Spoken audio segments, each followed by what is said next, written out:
Welcome to Endo Untangled, where we bring clarity to complex pelvic pain.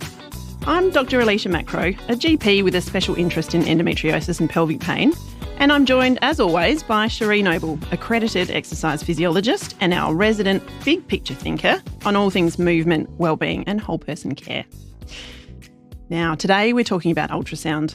If you've ever been told that ultrasound can't diagnose endometriosis, you're not alone, but the story is changing rapidly.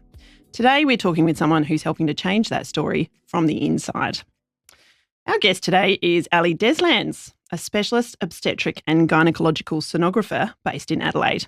She's past president of the Australasian Society for Ultrasound in Medicine and is completing a PhD with the Image Endo group at the University of Adelaide, developing AI-assisted tools to help sonographers detect endometriosis with greater accuracy. Through her education company, Astute Ultrasound, she trains clinicians across Australia in advancing pelvic and endometriosis scanning. Ali's work brings together science, skill and empathy, helping people with pelvic pain to finally be seen. Ali Deslandes, welcome to the podcast. Thank you for having me. We have been really excited to get you on the podcast because you have been quite the titan in standing up and not just changing the story about ultrasound in pelvic pain, but really leading the charge in what is a very new area and very new skill from my point of view.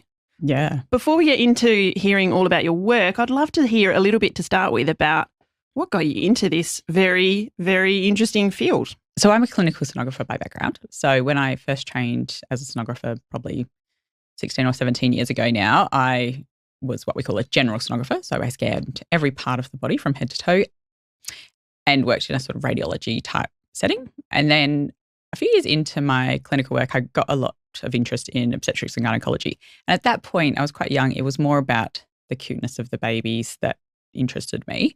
But what happened was I met a gynecologist who ran an ultrasound practice and started working for him, just kind of moonlighting a bit. And because he was a gynecologist, I actually started learning a lot more about gynecology, what the patients go through, and really discovered just how fascinating that aspect of obstetrics and gynecology is. And to be honest, when I started scanning more of the babies, I did not find it fill my cup as much. I do love obstetrics, but it is not the same, I think, as gynae, where, you know, you rarely have a normal person that comes in for a gynae scan because people don't want to get their vaginas out for no good reason, let's be honest. They come because there's a problem. There's a T-shirt in that, to be honest. Yeah, that could be our next mug. Absolutely, yes. And so I think, you know, you get people that show up with problems. And what's more is that when it comes to diagnosing gynecological pathologies, ultrasound is the king of doing it. It is really the imaging modality that's absolutely golden. And so, you know, in a lot of cases, you could answer these questions that were causing people a lot of grief in their life, whether it's heavy menstrual bleeding, irregular bleeding, pelvic pain. And it's very satisfying when you get to answer somebody's question and help set them on the path to becoming better. And so particularly when it came to endo, I was very blessed because the gynecologist I was working with was Professor George Condas in Sydney, who is really, you know, was kind of one of the world founders of endo ultrasound. And so I was very early in learning the technique because I got to learn from him. And then I relocated back to Adelaide because we were based in Sydney. And I happened to get the job I do now at Specialist Imaging Partners here in Adelaide. And again, I took that job to keep my obstetric skills alive. But it turned out that when it was discovered I could do endo imaging, it was like, oh, well, we started offering this. We can't keep up with the service. Here's a list because you can now do them. And so I started doing a huge amount of volume, which made me then very good at it. And I think that allowed me to have a lot of conversations with people because I was starting to, you sit there for a long time for an ultrasound and people would just tell me their stories. And they can be horrific, I think, some of the experiences people with endo have. And I really sort of thought, wow, this is just something that at a societal level, we need to do better with. But I think there's also so many interesting things about endo that just, it's a disease that doesn't have a rule book to follow. And there's just so many things we don't know. And so that kind of led me down my research pathway because I just thought there's so much to find out about this disease and how we can help to improve people's lives through it. And I think I've got a job to retirement now because we're not going to answer all the questions by then, but hopefully we'll see some real improvements. And I think that organically my role as an educator and things has just kind of grown because thankfully, more and more people, the awareness has spread about endo and more awareness around the role of imaging diagnosis has spread. Thankfully, lots of people are trying to learn it and expand it into clinics, which is why we go and do a lot of teaching. And so it's slow, but we are making a lot of progress, I think, for the better. It was sort of in my role working with women with endometriosis. I've been working in general practice for around about 15 years myself. And you're right, we were always taught that an ultrasound doesn't pick up endo. And we were taught that the ultrasound's use in pelvic pain is to rule out other things that could be going on. We never want to miss something like, say, an ectopic pregnancy or a tumour or something like that might be going on in the pelvis. But what your work seems to be showing is that, well, if you do a scan in a specific way, you actually can see endometriosis. Can you talk us through that?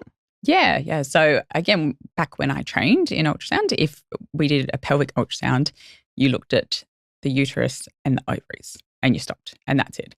And we know by definition that endo occurs outside the uterus. So, firstly, you have to look beyond the uterus. It's quite basic, that one.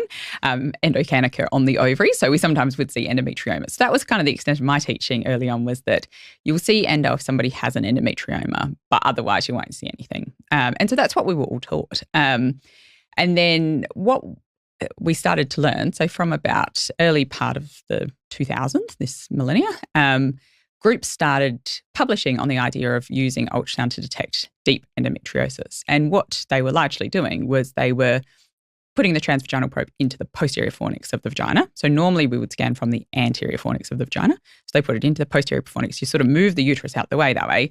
And then you get to see the uterosacal ligaments, the pouch of Douglas, the rectosigmoid, or the rectum down the bottom, and the peritoneum in the pouch of Douglas particularly. And they're the areas where you're most likely to get endo depositing.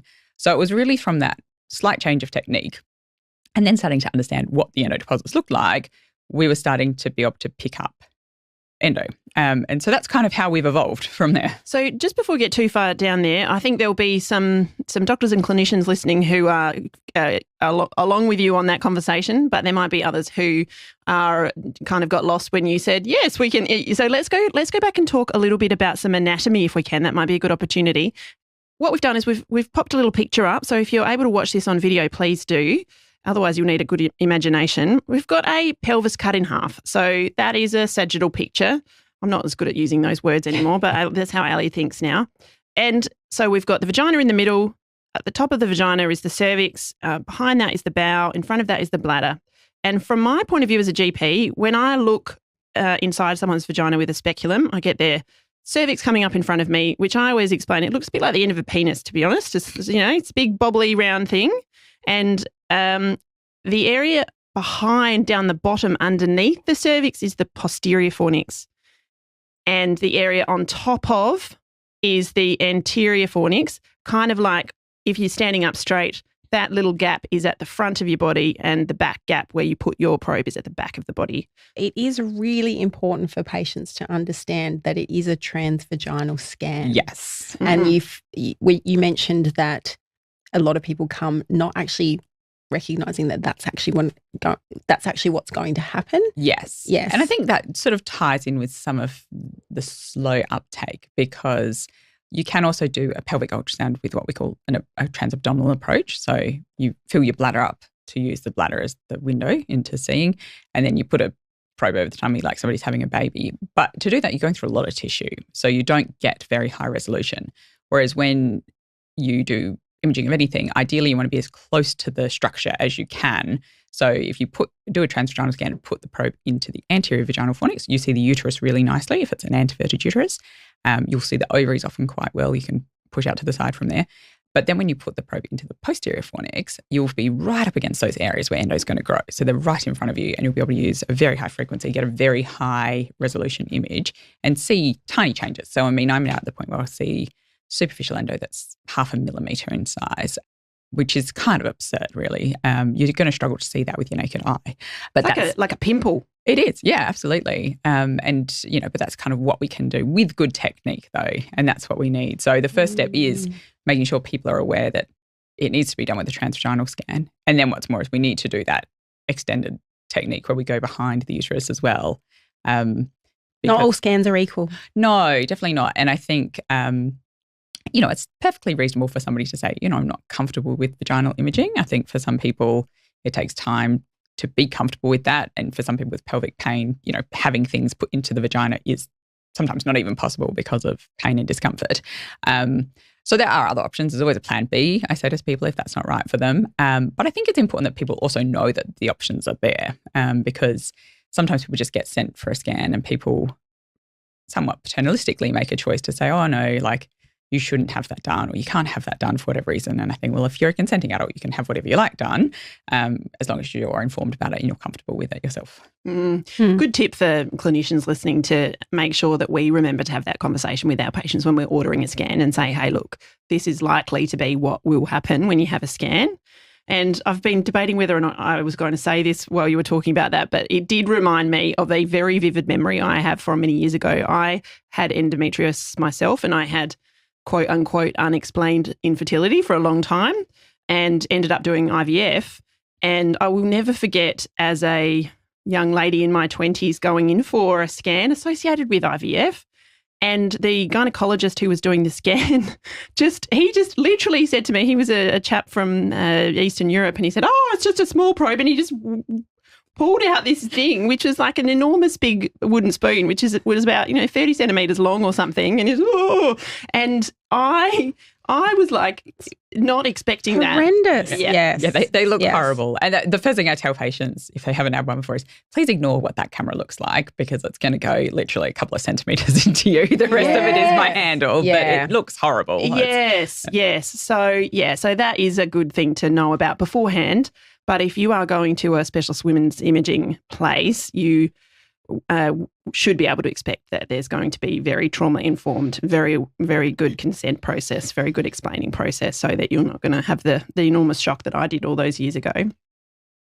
Okay, so you were saying that in terms of the way that you do your scans, which is much different, is that you pop the scanner into behind the cervix, so you can see a lot more behind the uterus. However, it's not 100% thing, is it? It's possible to miss endo on a scan like this. Is that right? Oh, for sure. Yeah. So, if we talk at high level on what endo is, it occurs in 3 different subtypes. So there's the superficial form of the disease, the ovarian form in the form of endometriomas, and then there's the deep endometriosis. So most of what we talk about when we're talking about imaging diagnosis has so far to date been on detecting deep endometriosis lesions and detecting ovarian endometriomas. Now, deep lesions are bigger, so they are easier to see because there's more to them, whereas superficial lesions are tiny. They're like little pimples on the surface of the peritoneum. Like I was saying, they can be less than a millimetre in size. And so visualising something that small is very hard, and it does require us to have a very optimal view, which not everyone is going to give. And we, even in the best scenarios, we're not able to ever see the entire peritoneum on ultrasound. So there is a chance that you're going to have a negative scan, and that still means that endo could be there. If you have a scan done with me or one of my colleagues who are now very good at detecting deep endo and endometriomas, you can be very confident if you have one of those scans and we don't see anything, that you don't have those forms of the disease. And that's quite helpful to know, because those forms of the disease are not very nice. They come with their own set of problems. But superficial disease certainly causes a lot of problems too.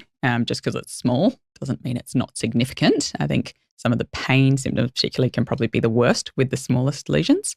But it certainly can help to direct care a little bit. And I think sometimes pelvic pain is that process of elimination. So you were saying before how, you sort of sent people for scans to rule out other things. And you do. I mean, that is part of it. We want to check that there isn't uterine fibroids. We want to check that there isn't ovarian cancer, because we don't want to set somebody down a path of pelvic physio if they've actually got an underlying tumour. And even though that's rare, we don't want that one person to be the one that we get wrong. Yep. So all these things are really important. And I think that's really important for patients to know if they're going for a scan, because sometimes you can think, oh, it's all going to be a waste of time, or they didn't see anything on my scan, but I still have this pain. And that doesn't necessarily mean that there's not anything there. It just means we weren't able to see it. But we can have a pretty comprehensive list of things we're going to cross off. And that, I think, does help to streamline the care for something that is as complicated as pelvic pain. Are there other useful things that you find on a scan? Oh, for sure, yeah. So, I mean, again, when it comes to treating any gynecological condition, so say the person has endometriosis, what their individualised care is going to look like is going to be different if they also have adenomyosis. And it's also going to be different if they are somebody that's susceptible to forming hemorrhagic cysts, or it's going to be different if they have polycystic ovarian syndrome. So you have to, finding out other things that are going on in the pelvis is very helpful for that individual so that, there's not a one-size-fits-all approach to endo. So you've got to know what this person's approach needs to be. And so that is really helpful information as well. And that's what we talk about a lot, is having all of the information, zooming out, having all these investigations that may not show what we think they're going to show, but it's actually gathering all the information so that you can then make an informed decision with your care team. Yeah, so perhaps before we move on to talk a little bit more about endometriosis, can we just go back to our image of the pelvis cut in half? And I would just love, because the pelvis is so complicated. There's so much going on in such a small space and it can get overwhelming. But I'm just wondering, can you just talk us through a few key structures that you would be, that someone might see on a report or that their doctor might mention? For example, when we run groups, I will draw a picture similar to the one on the screen and point out the pouch of Douglas, and everyone be like, is that the pouch of Douglas? Everyone keeps talking about my pouch of Douglas. I didn't even know that I had that. So, who is Douglas and why is he in my pelvis? That's right. I know. In my next life, I'm going to have a campaign where we stop naming female anatomy after dudes. So Douglas was some guy that named the pouch, but it is the rectouterine pouch, the posterior cul-de-sac. It's a potential space that lies basically between the back of the uterus or the cervix and the rectum. And if you imagine when a surgeon goes in at laparoscopy, they kind of pull those two structures apart and they look down into that space. And it should be open. So it should be a space that can fill with fluid. It should be a space that they can pull apart at surgery. But it's also a space that endo loves to grow. It's sort of the dependent portion of the pelvis. So things kind of end up in there. So slip down the back I there. think so, yeah. And so endo can grow there. And one of the things that we do look at on our scans is that we use a technique called the sliding sign, which is quite simple. And basically what we do is we use the transvaginal probe to gently push against the uterus and to watch it slide away from the rectum. And what that tells us is that if those structures move together and squish, then that pouch of Douglas is probably what we call obliterated, which is not a nice term. But what that means is that there's adhesions that have grown that are so bad that it's sort of glued those two structures together. And then if you did want to go for a surgical treatment of your endo, they're going to have to very carefully cut that space apart. And that's where you need somebody that has very good surgical skills. And in some cases, they may need a bowel surgeon to help them. But that's actually quite a simple ultrasound technique. It only takes a few seconds. We really only have to be able to find the uterus to do it. So most people should be able to do it. And a lot of generalists are starting to do it. And we know from studies it's got very good diagnostic accuracy. So it's a very good prognosticator for the presence of pouch Douglas obliteration. And that information is helpful to give to particularly a surgeon that is planning to take somebody to theatre, because it becomes very, very complicated surgery if somebody's got that going on. Yeah, and you want to know about that before you go in. Yeah. And so what about the uterosacral ligaments? Where are they sitting and what do they do? Oh, so they are better named because they are two ligaments that string between. They're not the John's ligaments. No. So they sling, as the name suggests, between the uterus and the sacrum, which is the back of the spine, the bony part of the back of the spine. And there's a pair of them. There's a left one and a right one, and they sort of meet in a bit of a V shape or a horseshoe shape at the back of the uterus. And they work to suspend the uterus. But they, again, are sort of the sides of the pouch of Douglas. And they are another area where we see endo a lot. And in fact, it's the most common spot that we're going to see endo on ultrasound. And they also have a sort of neurovascular bundle that runs with them. So a lot of the nerves which supply things like the bladder run through that space. So it's also an area where it's a really interesting place to get endo, because I will sometimes get people that have symptoms of things like recurrent UTI, but there's never bacteria there. But I get all these UTIs. And then I'm going to find some endo on the uterosacral ligaments, and you do. And it's because of that innervation of the bladder. So they are exquisitely difficult to see on ultrasound because they're very small. But again, with the technique, you get there. And when we do master that, it's like your ability to detect endo goes through the roof because it's so common that it's like you've struck gold. Absolutely. Yeah. And that's where the real gold comes in, seeing someone for your ultrasound who's a specialist in this area. And I understand that's what you're involved in with some of your teaching. And when you talk about deep infiltrating endo, where is that in the pelvis? So deep endometriosis is just endo that infiltrates under the surface of the peritoneum. So we used to say years ago it had to be 5 millimetres under the peritoneum, but it's very hard to measure that. So they got rid of that a few years ago and just said, look, it just has to be under the peritoneum or into an organ. So instead of it being sort of on the surface, so you imagine, you sort of got a chicken breast or something nice and fleshy, like a superficial endo would look like a little pimple on the surface, whereas deep endo would be a hard kind of nodule that has grown down into it. So it's sort of invaded into whatever the tissue it is. Yeah, and it can be very invasive. And so that's where the sort of infiltrating side of it comes to, because we'll often see that these nodules might start out quite smooth and quite well contained, and over time they will infiltrate into surrounding tissues. So one of the things we might see is, these nodules that are on something like the uterosacral ligament, because that structure is so close to the vagina, the cervix, the rectum, we'll start to see those nodules infiltrate and become quite ugly looking, but start to join all those structures together as well. And then again, it becomes extremely painful because you've got all these structures that aren't able to move independently anymore. And you've got this, lump that's really quite invasive in the pelvis.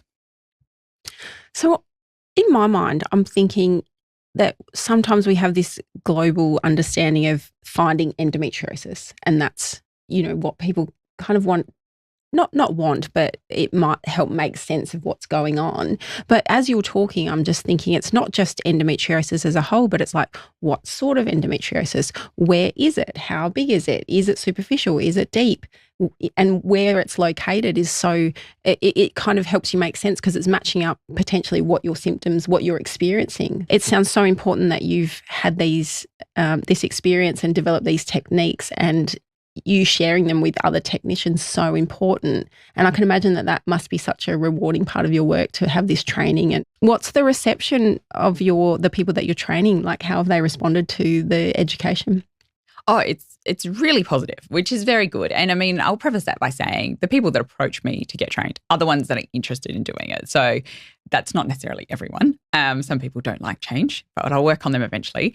But it is really lovely. So I've recently been working with a group in central Queensland. And again, like, Australia is just such an interesting country where our health service is so diverse depending on where you are. So, being in a regional area, they obviously don't have necessarily access to the best subspecialists. So they've really got to do a triage service in those areas. And so, these people have been doing amazing work, and it was great we did some online catch-ups and reviewed things, and one by one seeing each of them going, oh, and I got my first case and I found this. And, it's like, you're like a proud mum. You're like, oh yes. That's amazing. And such an integral part. And then the flow-on effect then, Alecia, is GP receiving those reports. I can imagine that that's just such an integral part of the treatment plan. Oh, so super helpful. And I think anyone working with women and AFAB folk with pelvic pain is that I'll often see someone come to me with a bunch of previous ultrasound reports, like just about every time they've been into emergency department or they've seen a different specialist or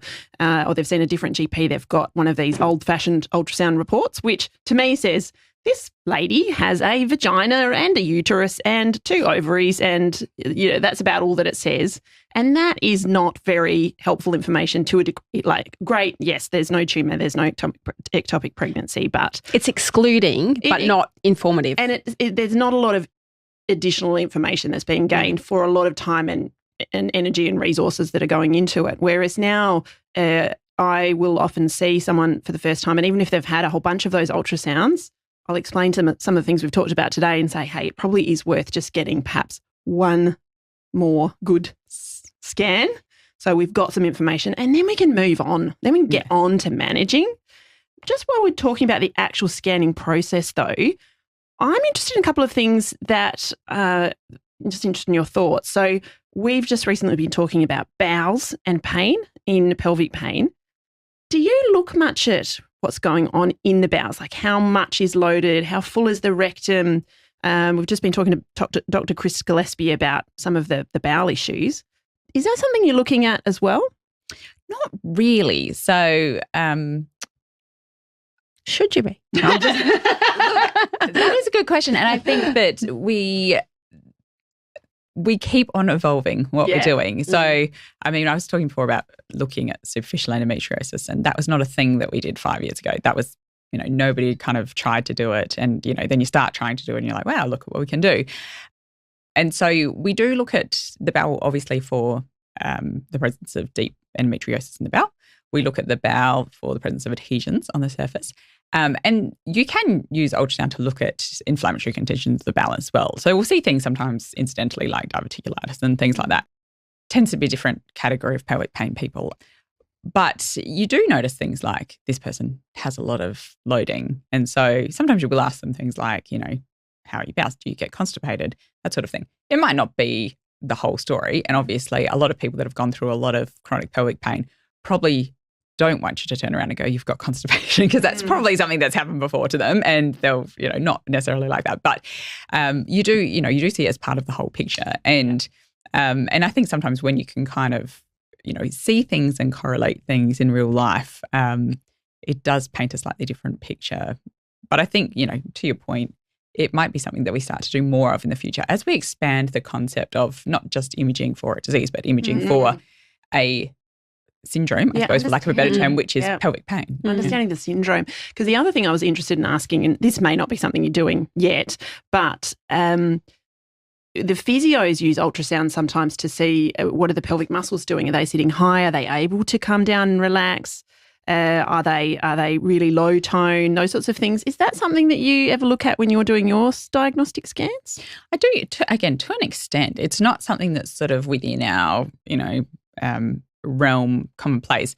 One of the things I often use it for is when we start the scan, you'll place the probe at the vaginal introitus to push it into the vagina. That's like the opening. Vagina. And so when you have the transvaginal camera there, what you see, if you look at that cross-section of the body again, you see the urethra coming down, and you see the pubic bone at the front, and you'll see the vaginal cavity, and you'll see the rectum and anus coming around at the back.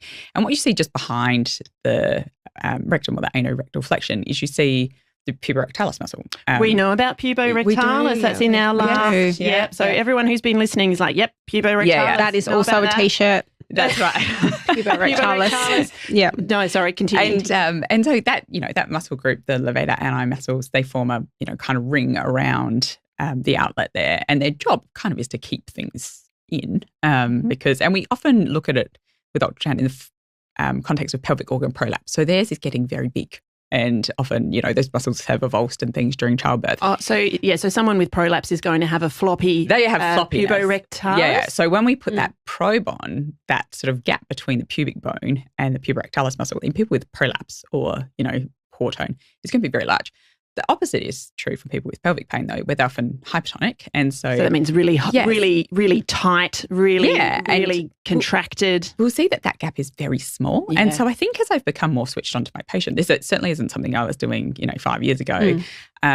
But just taking a minute to stop and look there before I put the camera in, I instantly can see if that's a bit small. And then that tells me I'm going to struggle to get this camera in, which just allows me to be a little bit more caring towards them. And sometimes you can also show them you can, let's try and relax that. Not everyone can, particularly if they've got some pelvic floor dysfunction problems.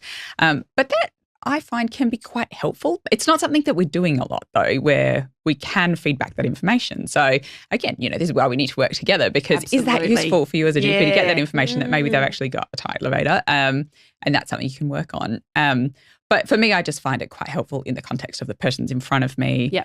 I want to get the scan done. They often want it done as well. I don't want to hurt them, though, but I can tell them, your muscle's very tight. They're not going to like me going in there. Let's try and do this breathing exercise. Let's try and do this. Show them where it is. The upside is that what they see on my screen is very large. So it's not to scale. And it looks like it's a really big area. And then they see my scary looking camera, but they go, oh, that's way bigger than that. And you go, well, in reality, it's probably not. But yeah, so I think psychologically it can look like, oh, there's plenty of space in there for this. And so there are a lot of things I think we could be doing that we're not yet doing. But again, as we move further into the future of potentially imaging pelvic pain rather than just endometriosis? Yes. These are all things we might start doing Very more of. important. And it's very informative. And we were talking before about how patients can make sense of their situation, and all of this information and visuals and that experience actually allows them to really connect with what's going on. So it can be really powerful information and experience with the right person. Yeah, I can see that being really useful for someone working with pelvic pain, to be able to send someone for a scan and have them come back with a report that says we can or can't see endo, and we also notice that there's fecal loading here and we've got a really tight sore puborectalis, and there's incomplete relaxation. So if we're asking someone to relax their pelvic floor, can they or can't they? And that's really useful feedback for our patients too. So, yeah, we'll just be rewriting all your protocols down there. Fine. Yes, Yeah, we'll invoice that later. I do like to keep learning new things. So. Yeah. Oh, look. And I almost wish we could do a podcast with all of the people we've done a podcast with. Panel Christmas podcast. Party. Like a Christmas party. Yeah, you heard it here first. Ali, okay, let's move on a little bit. So tell us about what it means when we've got our scan. Say if we do see endometriosis, say deep infiltrating or superficial or both, what do we see on ultrasound then that helps us work out if someone's got endo or not? Oh, yeah. Well, that's like the $1 million question, isn't it? Yeah. So what we're looking for with deep endo is we're looking predominantly for dark, so what we call hypoechoic, so low echo, nodules. So these sort of solid bits of tissue that are in the places that they shouldn't be. So within the uterosacral ligaments, within the bowel wall, within the pouch Douglas. And those are nodules of deep endometriosis. And we are very good at knowing that they are nodules of endometriosis. So the test is very specific, we say, for that. And somebody that's very good and experienced at endoimaging now probably has a very high detection rate as well. So I'm very confident when people come to me that if I don't see those things, they don't have deep endometriosis. And if they do have those things, they do definitely have endometriosis. And the guidelines now say that, with imaging like we do, if we see that, you don't need a lap to diagnose your endo. That's a diagnosis of endo for you. You might need the lap to treat it still, for sure. Exactly. So you heard it here. So if you can see those things on ultrasound, there's your diagnosis. You can get the T-shirt, you can tick it off your to-do list, and we know women can wait. It's confirmed. Confirmed diagnosis radiologically, and is that what you're talking about with direct features? Features? So those are direct features. So we are seeing the actual endo lesions themselves. When it comes to superficial endo, they look a little bit different because the tissue in them is a little bit different. And so they tend to be on the surface of the organs, and they either tend to look like bright tissue, so what we call hyperechoic, tissue that sort of just projects off of the peritoneal surface, or they look like little cysts, so little fluid-filled structures. And then when you look at these laparoscopically, they often look like blisters, so it sort of matches up. Or we tend to see sort of what we call peritoneal pockets, so they're little sort of pockets of tissue that are formed in the peritoneum. Again, those are all direct features. So if we see those and we're very confident with those, we're quite happy to say this person has superficial endometriosis. What we are not so good at is excluding it because, as I said before, we aren't going to ever be able to guarantee we can see that entire peritoneal surface. And the peritoneum is like a bag that your organs sit in. It's like glad wrap inside of the pelvis or inside of the abdomen. And I imagine that's pretty tricky to have a look at the whole thing. Yeah. Oh, yeah. The other thing that we do look at on ultrasound is we look at mobility of the organs and we look at for adhesions. And we do this by using the camera or using our free hand to push and seeing if the tissue planes move apart. And so are they stuck or do they move? Exactly. Do they slide? Yes. And so when we talked about the sliding sign before with pouch Douglas obliteration, that's a really good test with very high levels of diagnostic accuracy for picking pouch Douglas obliteration. Back before we were ever able to see some of these superficial lesions, though, people were trying to detect who might or might not have superficial endo prior to surgery. So one of the things that got postulated, I suppose, was the idea that if there is low mobility of the ovaries, this could be an indirect sign of endometriosis. And what we actually know now, though, is that it's technically actually not that easy to move ovaries. And we actually have a very high false positive rate of saying ovaries are not mobile. So this is what we call kind of an indirect feature. But a lot of people come to me and say, oh, I found out from my ultrasound I have endo because my ovary didn't move. And that's actually not what that means. And actually, I'm really interested just picking up on ovaries and movement there, because I've done some very basic ultrasound training. I am not the Ali Deslandes of ultrasound. There is no doubt about that. But what surprised me is just doing even some trans-abdominal scanning is those ovaries, they can sit just about anywhere. They can be in really weird places, which surprised me, because you sort of think that your ovaries are going to be sitting like they are in the textbook, in the picture, and there's one sitting on this side, one sitting on this side. Can you just comment a little bit about what you see ovaries doing? Oh, we see them doing everything. So having a dance. In the perfect world, when you lie somebody down on their back and we lift their bottom up a little bit usually to try and make scanning a bit easier, ovaries should just fall either side of the uterine fundus. So, in probably 80% of people, we can just move the transvaginal camera a very small way to the left or the right and we'll see an ovary right there. Truth is, though, they can go absolutely anywhere. So they're suspended on ligaments, but really they're quite free. Just cruising around in there. Yeah, and they'll get pushed out of the way by, if people have fibroids on their uterus, they'll get, squished here, there and everywhere. So they do move, and they do move naturally. One of the things we do see in endo, and one of the red flags I think I see, is that you'll see an ovary that's in a really strange position. And again, this is not something that is a diagnostic feature of endo. So if we don't ever say your ovary's sitting in a weird spot, so you got endo, but it's enough to make me sometimes go and look really hard at things. And one of the things that might happen is that the ovaries might get pulled down behind the uterus because they get stuck on things in the pouch of Douglas. And so if we see the ovary sitting down really low, that's again another red flag that something weird is happening here. And then sometimes when we go and look, we can see, there's a little nodule that's attached to that ovary and, misbehaving. You're a gun, aren't you? Yeah. I'd love to go and see. I'd love to come and watch you do your work. And you see, even from a medical investigation point of view, you're very in touch with your patients, which is really lovely to hear. Do you find that I know we sort of touched on this, but just to reaffirm that what you're looking at sometimes is really correlating with what the patient is experiencing as well? Yeah, I think to an extent. What the patient tells us is, 90% of the story. And I think when it comes to, I don't manage patients, obviously. That's Alicia's job. But it's mine. I do. I look after everybody. That's right. Yeah. She's like the superhero of the story here. Absolutely. Get a cape. But, I think that... but actually listening to the patient and then because I'm listening to you saying, okay, well, if I see that, then that makes me want to do that. And then, your patient's telling you things, and I can see that it is a quite an in-depth process. Yeah. Oh, look, and 90% of what the answers that are there to be found are what they will tell us, not what's on the imaging. And that's often the more important part. I think what we don't recognise well in healthcare is that sonographers are in this really blessed position where we actually get to sit with a patient for quite a long time. And sadly, most healthcare professionals don't get that. So particularly GPs don't get that. I mean, you get 15 minutes to get everyone in and out and try and work out a management plan. So there isn't time to sit and listen. Whereas I find in the ultrasound room, it's a little bit like working in a confessional, because you turn the lights down low, you strip off people's clothes. They're very vulnerable. We lie them down. So it's, they're kind of in this primed position then for, let's just let it all out. And people... It's like the psychiatrist's couch, but without your pants on. It's like vulnerable yet safe. It is. Well, that's right. You have to make people feel safe because I'm about to put something in their vagina, which is not okay unless they feel safe. Yeah. And I think with that, a lot of people then...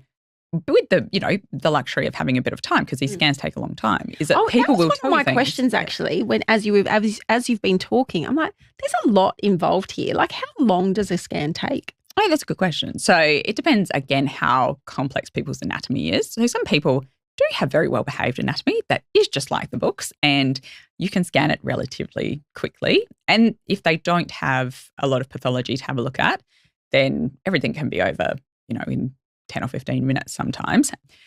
If people have anatomy that's more tricky, so they've got an ovary that's here, there and everywhere, they've got things that are, more difficult. If they've got a lot of pain, so we've got to go slowly with things, or they've got a lot of pathology, which is complicated, it can take a very long time. So it is a little bit like how long is a piece of string.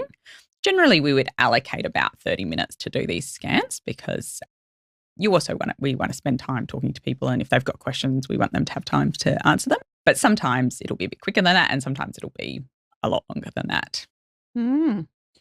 Another question I have is, and I know there's been some studies on this recently, is that the traditional thinking has been if someone has not been sexually active before, that they shouldn't have or can't have a vaginal scan.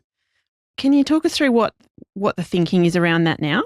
Times are changing a little bit. I had a really great honours student working with me last year who did a study on this actually. She looked at what sonographers believe about this and the results were really interesting. And a lot of it actually came down to, health professionals kind of not wanting to make themselves legally vulnerable by doing something that was inappropriate to somebody, which is understandable. But what we found quite ironic is that there's really clear laws against discrimination in this country and you can't discriminate on somebody's relationship status or sexual preference. So if you've got an adult in front of you and they are not in a sexual relationship for whatever reason, or they may not be in a sexual relationship with a man, because that's often how we default to the thinking of what sex is. So it's a man and woman activity, which may not be what we know that's not what everyone does. And so, I think we're legally vulnerable as health professionals if we are not at least informing people of what's out there. Obviously, whether or not something is acceptable to that individual, entirely up to them. And I think it goes two ways where I don't want to assume that the woman that's 40, has been married for years and has had 3 vaginal childbirths is comfortable with me putting something in her vagina because she may not be. And if she's not, that is 100% okay. And conversely, the 20-year-old that maybe hasn't ever had a sexual partner, maybe they've used a tampon, maybe they haven't, that's totally their business. But they may also be quite comfortable with the idea of a medical examination that they think is worthwhile. So I think... And again, they might be 20, but they also might be 30 or 40 or older. And it's absolutely really about having a really open conversation with the person sitting in front of you and working out what's an appropriate thing rather than just having a very straight line around. Like a guideline, like this is what... Yeah. And we are very fortunate in that we have in the last year or so here in Australia, our Sonographers Association has developed a new guideline for consent and whatnot around transvaginal scanning. And that does explicitly sort of say, that sexual experience is not a contraindication. So, we can at least offer it to people. And in my experience, I see a lot of patients who have not had sexual relationships and they tolerate transvaginal ultrasound fine. Of course. And they come into it often with quite extensive problems with pain and whatnot, and they want to get an answer. So and I think, it's 2025 thinking. We need to think that, actually, also let's be honest that, a man's anatomy is not the first thing that has to penetrate a woman. She can, decide whether that's going to be using tampons, whether it's going to be, a menstrual cup, whatever it might be. Maybe it's going to be a medical procedure because that's what she feels she needs. Let's give her the agency to make her own informed choices. You're giving me goosebumps. I love and that's that. just because it's just such a ridiculous idea that we wouldn't think that to start with anyway. But it's just where we've come from. Well, and I think, it's sadly there is so much paternalistic practice in healthcare. And, people do it with good intention, but that's what paternalism is. We're thinking we're doing the right thing by somebody, whereas in actual fact, you go, let's ask this person what is the right thing for them. And, let's start that trust relationship where we can trust people to make their own choices and, not treat people like children. Absolutely. Now, very important question, Ali. Does a normal scan mean nothing's wrong, in your opinion? Oh, and what do you say to patients about this? So that's easy. So a normal scan does not mean that there's nothing wrong. So a normal scan just means that we didn't see anything out of the ordinary at the time that we saw you. And so it certainly doesn't mean that the patient's symptoms are not real. So that's number one, is that if you came in with pain and the scan was normal, you still have pain and it's still real and it still needs management. And so not having that answer doesn't mean we shouldn't be managing your pain. And it doesn't mean you can't have management for your pain. I firmly believe you can start on, and you should start on a process of managing that pain, whatever that looks like, while you're waiting to find out exactly what the causes are. It does, again, depending on who does the scan and where and the quality of it, a scan being normal does exclude a number of things. And the flip side of that, though, is that even if we do see something, it doesn't necessarily mean that is what's causing your pain as well. And so I think you need to put the whole context together, again, with about 90% of the picture, which is what the patient is going to tell us about what's going on, along with the scan and, what the best management is. I think the scan is just one piece of the picture. It is an important piece of the picture because I think it is really important that we do exclude those nasty comorbidities. I think it is really helpful if we can see painful lesions. And we do sometimes get really lucky where we can see things like, a woman comes in with, pain during intercourse or something and, we'll see a nodule on the uterosacal ligament and you can push on it and they'll say things to us like, that's the pain, that's the spot. And you're like, well, yeah, we know what it is. And can I ask again, does that go in the report? Like, does it say pressing on this lesion reproduces this person's pain? Sometimes. Yeah. So sometimes we will, yeah. Mm. Although I have heard you on another podcast actually talk about how sometimes it can be tricky to work out what's hurting because there is so much in the pelvis and everything's sort of sitting up against each other. And I think I heard you say that you can press on an ovary, but sometimes what you're doing is pressing through the ovary onto one of their muscles, like the obturator internus, which will come up again and again. Can you tell us about that? Yeah. So we get a bit tunnel vision sometimes when we scan because we're looking at the ovary often, and that's in the middle of our screen. But truly, the ovary has, a uterus just next to it, a fallopian tube, blood vessels, and then it's got all the pelvic sidewall muscles as well. And particularly in people with chronic pelvic pain, the obturator internus is a bit of a nasty pasty and it does tend to cause pain. And I think you had Professor Evans on talking about the pain of obturator internus. I know this is one of her areas. And it definitely needs its own podcast. And it does. It and purectalis can each have a mug, I think. But maybe on either side. But we often do, as we're pushing out to the side, we are often pushing on the obturator internus. And I think that one of the things that does happen is we get people with chronic pelvic pain, that muscle particularly gets painful and burns out. And then we go pushing on it and it hurts. And so I then think, oh, your ovary is sore because I'm looking at the ovary. But in truth, I'm not really paying attention to the fact there's a muscle behind there. Can you actually see the obturator internus as an individual muscle there, or is it hard to pick? In theory, we could. We don't go looking enough. But again, this is one of those things in the future we might be looking at more and more. Meghan Markle would say, yet. Don't look at it yet. Maybe bringing up Meghan Markle. But yet. So now tell us about your PhD, because we are starting to run out of time, which we always do. But we do run out of time. You are working on a really important study. Again, like so many things in this space, it's happening in Adelaide. What's your PhD about? So my PhD is about using artificial intelligence to try and enhance training for sonographers that are learning to perform ultrasounds for endo. Because AI is all around us. It can do everything. I described it to some students this morning as AI is Barbie. It can be anything and it can do anything. And there is no limit to what AI can do. Does it do it well is the question that we need to ask. But there is absolutely no reason we can't use the technology that's around us to help train people. And so what we're trying to do is we're trying to create tools that will give feedback to sonographers, because we've realised there's a gap where there just is not enough people around that know how to do this to be able to teach the 10,000 sonographers in this country to do it well. And so there's no shortage of people wanting to learn. I've certainly learned, but there is a shortage of people to teach them. And so we're trying to see if we can use tech in a way that bridges some of that gap. So we certainly have a design in place. We've done some preliminary studies on it. We know what the problems are.